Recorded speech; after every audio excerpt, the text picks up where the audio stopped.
di 2018 itu kan gini ya, orang itu kan nunggu ujian. Nah, saya itu senang mencari ujian.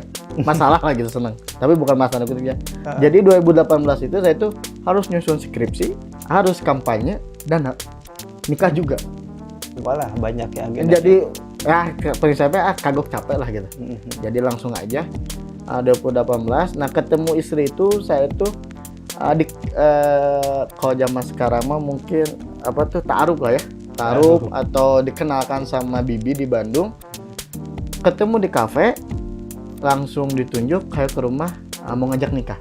Walaupun saat itu nggak langsung nikah hari itu langsung gitu ya, nggak. Tapi saya jarak dulu setahun.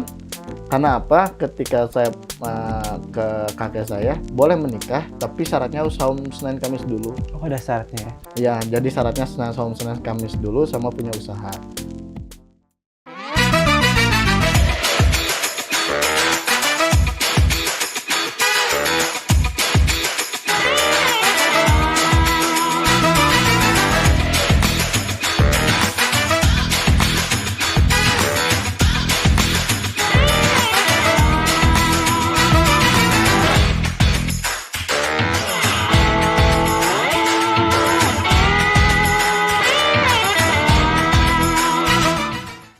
Ramzi Akbar Yusuf, Komisi 3 DPRD Kabupaten Sukabumi. Terima kasih sudah mampir nih ke Sukabumi Update untuk hadir di catatan Wakil Rakyat, Kang. Ya, Lagi sama-sama. sibuk apa nih, Kang, hari ini nih? Tadi itu biasa hari Minggu saya waktunya liburan, kalau nggak keluarga, kalau nggak mengenai hobi. Jadi setiap minggu tuh hobi, kalau nggak keluarga. Tadi habis kontes burung. Oh, jadi suka melihara burung nih, Kang? Suka melihara burung. Jadi saya tahu sisi lain Kang Ramzi selain menjadi anggota dewan juga hobinya melihara burung ya, Kang ya. Burung. Kontes, kenapa ke kontes burung kan sempat mancing juga dan paling lama lah hobi dulu dikembangkan lagi, karena ketika penat itu kita harus ada buangnya kemana gitu. Daripada ke emosi ke orang lain, malah ya ngebuangin emosinya tuh ya ke kontes burung ini, ke hobi saya pribadi gitu. Oke. Jadi tadi udah ada poin yang buat mengenal Kang Ramzi, tapi saya ingin lebih menggaya lagi nih, Kang ya. Siap. Pengen kenal dengan Kang Ramzi Akbar Yusuf. Mungkin kalau untuk dapil 4 sudah mengenal lah, insya Allah. Tapi untuk yang dapil lain dan kita ingin kenal Akang gitu. Boleh dong, Kang, biodata ataupun profil Akang tuh, Akang lahir kecil di mana dan kemudian pendidikannya gitu, Kang. Saya lahir tahun 95. 95 Desember. Kalau SD itu saya di SDIT Asgia. Angkatan pertama, angkatan perintis sebelum SDIT sekarang luar biasa ya. Saya angkatan pertamanya. Langsung SMP-nya itu 2 kali. Pertama di Al-Kahfi pesantren, tapi 2 tahun, setahun setengah lagi di Sukabumi, di Insan Mandiri. SMA-nya di SMA 1 Cibadak.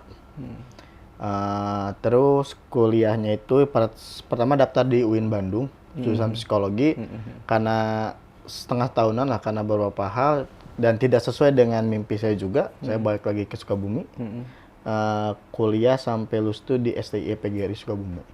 Oh, PGRI Sukabumi. Tahun dan ambil jurusan apa? Lulus itu tahun 2018. 2018. Jurusan manajemen.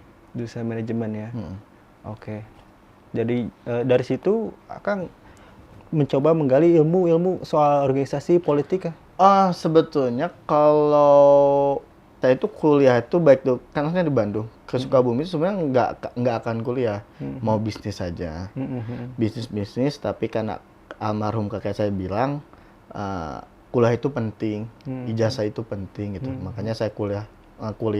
Walaupun pada saat itu porsi kuliah itu hanya 40 atau 30% lah, karena waktu habisnya itu bukan di kuliah tapi di bisnisnya gitu, di usaha gitu. Di usaha ya. Nah tadi Kang kita ngebahas soal pendidikan gitu ya. Nah, Kang saat ini masuk ke anggota DPRD Kabupaten Sukabumi, termuda saya rasa ya, di Kabupaten Sukabumi ini. Bagaimana nih dengan dukungan dari keluarga Kang Akang memilih menjadi anggota dewan gitu? Sebetulnya saya jadi anggota dewan ini mungkin karena terbiasa ya, karena kita ini mendengarkan terus kebiasaan. Karena orang tua saya kan dulu pernah menjadi anggota dewan juga 2 periode, malah pernah jadi pimpinan juga, Pak Haji Aka, Pak Yusuf Maulana. Yusuf Maulana. Mungkin dari SMP dan SMA itu mendengarkan bagaimana ketemu relawan, bagaimana ketemu teman-teman sama pejabat. Mungkin dari situ masuklah ke bawah alam sadar, dan menjadi ya begitu mengalir aja gitu. Walaupun saya itu pingin menjadi anggota dewan, sebetulnya pingin di 2024. Karena kan bukan hanya mempersiapkan kapasitas, isi tas, tapi mempersiapkan mental gitu kan. Lebih kepada situ. Tapi kalau mengenai dorongan istri, istri mengalir begitu aja ya, support lewat cara lainnya, mungkin lewat doanya. Karena kalau istri ini kalau di keluarganya itu tidak bersentuhan langsung dengan dunia politik gitu. Gitu. Jadi waktu dengan saya itu ya mungkin agak kaget juga gitu kalau istri itu, tapi saya yakin saya jadi hari ini karena berkat doa orang tua dan istri. Gitu. Oke. Nah, menikah tahun kapan, Kang? Dan boleh mungkin bercerita bisa bertemu dengan menikah saya itu 2018. 2018. Jadi di 2018 itu kan gini ya, orang itu kan nunggu ujian. Nah, saya itu senang mencari ujian. Masalah lah gitu, senang. Tapi bukan masalah kutipnya. Jadi 2018 itu saya itu harus nyusun skripsi, harus kampanye, dan nikah juga. Walah, banyak ya agendanya. Jadi ya prinsipnya kagok capek lah gitu. Jadi langsung aja 2018. Nah, ketemu istri itu saya itu kalau zaman sekarang mah mungkin apa tuh ta'aruf lah ya. Ta'aruf atau dikenalkan sama bibi di Bandung. Ketemu di kafe, langsung ditunjuk kayak ke rumah mau ngajak nikah. Walaupun saat itu nggak langsung nikah hari itu langsung gitu ya, nggak. Tapi saya jarak dulu setahun. Karena apa? Ketika saya ke kakek saya, boleh menikah, tapi syaratnya harus saum Senin Kamis dulu. Oh, ada syaratnya ya? Ya, jadi syaratnya saum Senin Kamis dulu sama punya usaha. Ya, makanya nge-spare setahun itu bukan PHP ya zaman sekarang, PHP-in orang, anak orang enggak lah, tapi digantungkan. Digantungkan. tapi enggak, karena syarat dari almarhum kakek itu ya saum dulu aja gitu ya, saya jalani. Walaupun dengan ya, jadi karena niatnya semangat ya, walaupun biasanya jarang, ketika itu jadi ya karena ada tujuan ya jadi itu menikahlah gitu. Oke. Seperti itu. Oke, dan akan rencana ini ke depan kan sekarang 2024 nyalon lagi ya di kabupaten, ke DPRD kayaknya ya nanti ya, ke DPR RI ya. Kalau rencana saya itu 2024 sekali lagi di kabupaten, dan 2029 kalau Allah takdirkan mau nyalon DPRI langsung. Ya, untuk mempersiapkan penggantinya siapa nih, Kang? Ya bisa jadi istri saya pribadi, walaupun istri saya masih agak gitulah gitu. Ya enggak, kalau enggak adik saya dipersiapkan, kalau enggak keluarga lah dipersiapkan juga, karena butuh regenerasi juga. Nah, Kang kan cerita tadi itu sempat juga jadi presiden BEM ya, Kang ya? Ya. Ya di kampus ya. Oh ya. Jadi waktu pindah dari di UIN Bandung ke STIPG Sukabumi, bukan iseng ya, mencobalah pingin mengubah sesuatu di BEM, karena waktu itu jadi kelihatannya pengurus BEM itu lebih kepada apa ya, masa pemilihan ditunjuk gitu kan. Nah, makanya generasi saya itu dipilih langsung oleh mahasiswanya, dan saya jadi menang gitu, presiden BEM-nya waktu itu. Dari situ ya mengubah sedikit-sedikit lah, walaupun BEM-nya itu sempat juga ditinggalin karena usaha gitu, perjalanan usaha seperti itu. Nah, ini menariknya maksudnya setelah Kang coba belajar ilmu organisasi di kampus, ilmu politik, apakah ini yang akhirnya membuat inspirasi Kang selain memang faktor keluarga ya, ayah ya, masuk ke anggota dewan? Ya, alhamdulillah Allah memberikan rezeki yang sangat luar biasa, di usia muda bisa mengolah bisnis yang sangat besar lah bagi saya ya. Karena bahasa itu relatif. Sebetulnya menjadi anggota dewan itu titik poinnya bukan karena BEM. Karena BEM salah satu ya menikmati daripada main wae gitu kan, main ya, menikmati proses di. Tapi ada satu momen ketika orang tua manggil, udah memberikan apa untuk masyarakat atau orang lain. Saya ya adalah sodako, kata saya, ke yatim, ke ini ada. Di situ saya dibenturkan bagaimana, saya berpikir, ternyata ketika jadi pengusaha itu hanya sebagian kecil di lingkupan bisnisnya. Tetapi kita menjadi pejabat, kita bisa membuat hal-hal besar. Nah, itu. Contoh saja ya. Wah, kalau saya punya bisnis, katakanlah pendapatannya 1 miliar setahun, paling kan disumbangkannya 10%, anggaplah 100 juta. Kita menjadi pejabat, kita ini bisa membuat hal besar. Contoh aja, Ahmad Heriawan itu kan ketika dulu di yayasannya mengajar itu kan hanya bisa membangun beberapa lokal sekolah. Tapi ketika menjadi gubernur itu bisa membuat masjid di setiap kota kabupaten. Nah, kebaikan-kebaikan itu gitu. Karena saya sadar bahwa waktu SMA, waktu kuliah itu saya tebager-bager ting lah. Sholat mah sholat, tapi jarang enggak terus sholat lah. Setidaknya ketika saya sebelum meninggal membuat kebijakan dan membuat kebaikan-kebaikan untuk masyarakat. Itu saja sih poinnya. Karena apalah yang ditinggalkan gitu itu sih. Iya kan, kebanyakan pemuda akhirnya antipati politik karena melihat sistem di anggota dewan itu bobrok agak seperti itu. Tapi benar gak kita bisa merubah kalau masuk ke dalam itu sih? Sebetulnya kalau bisa mengubah gini, saya nggak tahu ya. Harus dipotong dulu satu generasi gitu. Dipotong satu generasi baru bisa. Karena apa? Ada waktu membahas Perda dulu 2020 2021 21 saya lupa lagi. Perda tentang perkotaan Cisaat, mungkin saya satu-satunya yang menolak waktu pada di Komisi 2. Karena apa? Karena ada satu hal yang menurut saya Sukabumi kota santri akan hilang gitu. Yang dulunya kotanya akan dengan kebijakan ini gitu. Tapi dengan budaya orang tua ya anak muda kalah gitu. Makanya semoga di 2024 ini bukan hanya saya saja yang terjun, tapi di partai-partai lain juga ya sudah saatnya lah regenerasi itu gitu. Regenerasi ya diisi oleh banyak pemuda. Pemuda gitu. Oke. Untuk Akang sendiri kan maju sebagai anggota legislatif dari PKS gitu ya. Selain mungkin dari faktor ayah juga ya. Kenapa akhirnya Akang berjuang di PKS gitu ya? Gini ya, satu yang nggak bisa dibohongin bahwa satu-satunya partai yang pengkaderannya yang sangat luar biasa ya PKS. Kita ini seperti di partai yang pesantren.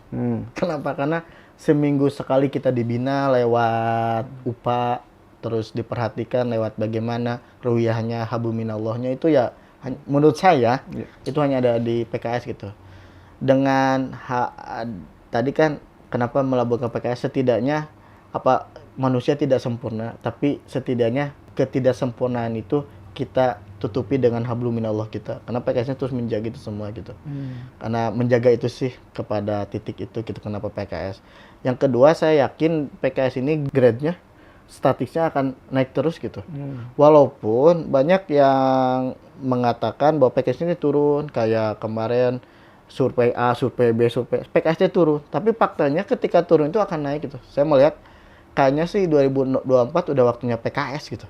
Ketika kota punya Kang Fahmi, kabupaten insya Allah juga nanti punya bupati PKS dan ketuanya dari PKS juga gitu. Kelihatannya seperti itu. Kalau tokoh politik nih Kang yang dikagumi nih, siapa nih Kang? Tokoh politik saya orang tua saya sendiri, ayah saya sendiri. Tidak ada lagi lah. Sosok ayah di mata Kang seperti apa? Sosok yang diam, tapi jadi ya orang tua saya itu unik gitu. Waktu dulu tuh kan jarang ngobrol sama saya gitu, tapi dengan gelagatnya itu mencontohkan bahwa itu benar, itu salah gitu.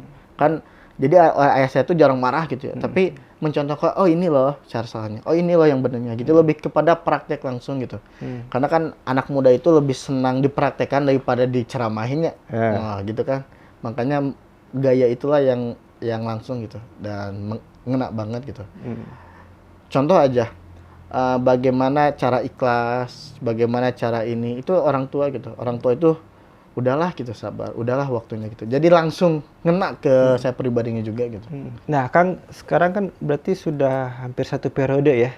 Ada kesan yang paling berkesan selama Akang duduk di kursi DPRD?